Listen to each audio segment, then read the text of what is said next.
আসসালামু আলাইকুম, welcome to my YouTube channel. আশা করি সবাই ভালো আছেন।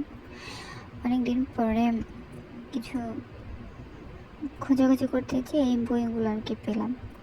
তো বইগুলো দেখে আমার পুরোনো দিনের কথা মনে পড়লো, যখন আর কি আমাদের সবার হাতে এরকম অ্যাভেলেবেল ফোন ছিল না, অ্যান্ড্রয়েড ফোন ছিল না। তখন আমরা হয় সবাই এক জায়গায় বসে গল্প গুজব করতাম, আর নয়তো বা এরকম বই পড়ে পড়ে টাইম পাস করতাম। দেখেন এখানে কত রকম বই, অথচ এই বইগুলো এখন সেই টেবিলের এক কোণে পড়ে থাকে। এগুলো এখন ধরাও হয় না, ছোঁয়াও হয় না, কারণ এগুলোর ধরার টাইমই নাই। আর আমরা যখন বসে থাকি তখন ফোনের পিছনেই আমাদের সব সময় চলে যায়। বই পড়া বা বই ধরার সময় কোথায়? আমার দাদির আগে ঘুম পাড়াতো আমাদের গল্প শুনিয়ে।